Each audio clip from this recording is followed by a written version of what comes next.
Hello guys, welcome back. We're going to do chapters 15 and 16 today with this beautiful haircut I think I have going on there. What is this? I don't know, but it's okay because we're going to keep reading. So here we go, chapter 15.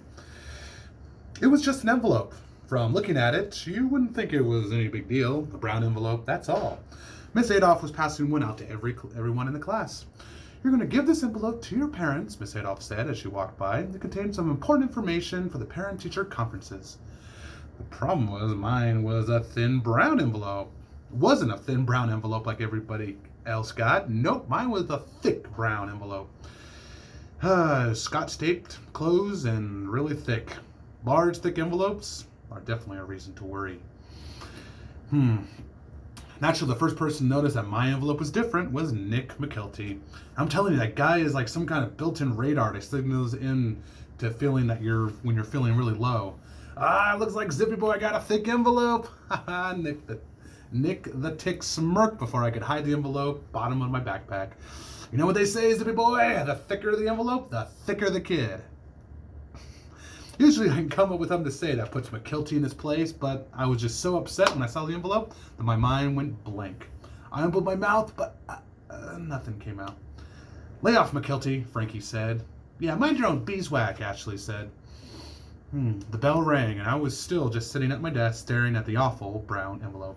I was sure it contained the news that I was dreading. Attention, world, Hank Zipper, loser of all time, is being held back.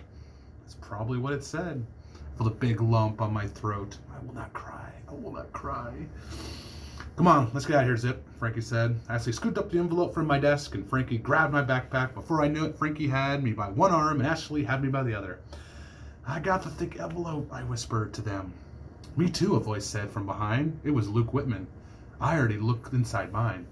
You weren't supposed to do that, Ashley said. Hey, I already know they're recommending I repeat 4th grade, Luke said. As if they needed to prove it, they stuffed this envelope full of all my really lousy tests and homework. But I figured, hey, I'm pretty lucky. Why are you lucky? I snapped. I could feel the lump moving from my throat to the back of my eyes. I will not cry. First of all, 4th graders get a longer recess than 5th graders. It's true. And recess is my favorite subject. Oh, great. I'm going to have to sit next to this guy next year. And second of all, I'm not going to have any homework for a whole year. I just have to change all the dates on this year's homework. You know, like I'm all done. Cool, huh? That did it. I took off downstairs, and I didn't stop. 2 at a time, 2 at a time. Watch me, Principal Love. I can go as fast as I want. You can't hold me back. When I reached the front door of the school, I pushed it open and bolted out into the fresh air. Tears were just forming on my eyeballs. But I could make out a bright red object standing in front of the school. It looked like a giant strawberry. I ran toward it and I slammed into it as hard as I could and I buried my head. Then the tears came. Chapter 16. Hey, what's wrong, Hanky? Papa Pete asked me, rubbing my head as I buried it in a strawberry red jogging suit as he wore to pick me up. It stinks, I said, wiping my tears. What stinks? Papa Pete said. My jogging suit? Sorry, Hanky, I just came out of bowling. No, school stinks. 4th grade stinks. Who said you have to... And I have to do it all over again. Well, who said you have to do it all over again? Papa Pete said. No one yet. They're going to say that. But they haven't said it yet. Whoever they are. Papa Pete always has a way of making you feel a little bit better. Frankie and Ashley came running out to the main door. And they saw me with Papa Pete. They dashed over to us. Zingagui, Zip, said Frankie. You disappeared. Yeah, and you forgot this, Ashley said, handing me my big envelope. I hate you, envelope. Ugh. What's in there, said Papa Pete.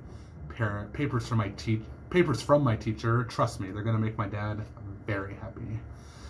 I happen to just come from your father, and I can tell you this, darling grandson, he is at a moment a very happy man, and your darling mother, otherwise known as my darling daughter, is also a very happy girl. Papa Pete, Mrs. Zipper is not a girl. She's almost 40. To me, she's always going to be my little girl.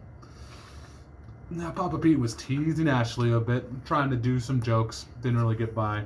Papa Pete waved to Mr. Baker as we crossed the street and headed over to Columbus Avenue. Why are Mom and Dad in such a good mood, I said. Your father wants to tell you himself. He asked if I'd come get you and bring you to the Crunchy Pickle. He's helping your mom and Carlos get a big party order. Can we come, Ashley said. Is it a party? I don't know. Let's ask the tall chiefs. I'm not talking about the tall chiefs. Ashley laughed. I'm asking if we can come to the Crunchy Pickle. Only if you let me buy you a black and white cookie, said Papa Pete. Deal! Frankie and Ashley both said at once, and they took off running towards Columbus Avenue. I looked at the brown envelope and figured whatever bad news was inside the envelope was going to stay there until I had my cookie. I stuffed the envelope into my backpack and took off after my pals. All right, I'm going to stop it right there, guys. Make sure you guys answer the questions, and we're going to the next chapter. I know we're almost done. Look at that little bit left. We're going to finish up soon. Get you guys next time.